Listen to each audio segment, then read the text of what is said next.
কয়েক বছর আগে সারেগামাপায় অংশ নিয়ে প্রথম নজর কেড়েছিলেন তিনি। তারপর থেকে আরও বহুবার চর্চায় উঠে এসেছেন, কিন্তু তার সুখ্যাতি হারিয়ে গিয়েছে কোথায়? মইনুল আহসান নোবেল বাংলাদেশের অন্যতম চর্চিত গায়ক। তবে বিগত কয়েক বছর ধরে লোকের নিন্দাই বেশি কুড়িয়েছেন তিনি। বারে বারে বিতর্কে জড়িয়েছে নোবেলের নাম। তবে সম্প্রতি কুরবানির ঈদে বাংলাদেশ যেন দেখল এক অন্য নোবেলকে। শনিবার ঢাকা কেন্দ্রীয় সংশোধনাগারে ঈদের দিনটা কাটিয়েছেন নোবেল। অন্য আবাসিকদের গান শুনিয়ে ঈদ যাপন করেছেন তিনি।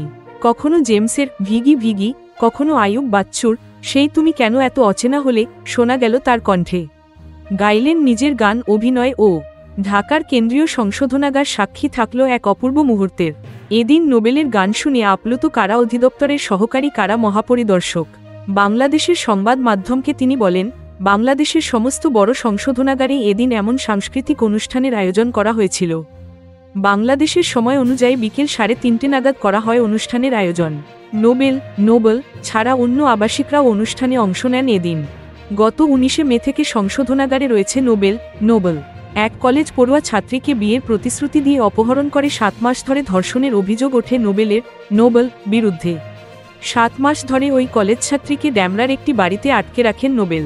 এই দীর্ঘ সময়ে তার উপরে চলেছে লাগাতার শারীরিক অত্যাচার এবং ধর্ষণ।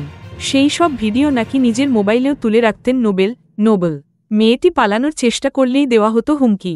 নোবেলের আইনজীবী অভিযোগকারিণীকে তার স্ত্রী বলে দাবি করেছিলেন, কিন্তু আদালতে বিয়ের কোনো প্রমাণই নোবেল দেখাতে পারেননি। তারপরেই তাকে সংশোধনাগারে পাঠানোর নির্দেশ দেওয়া হয় আদালতের তরফে।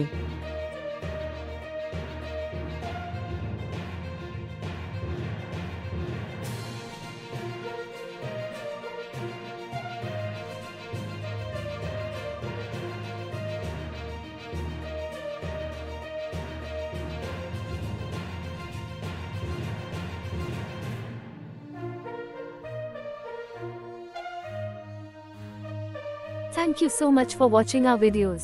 Please do like, share, and subscribe our channel.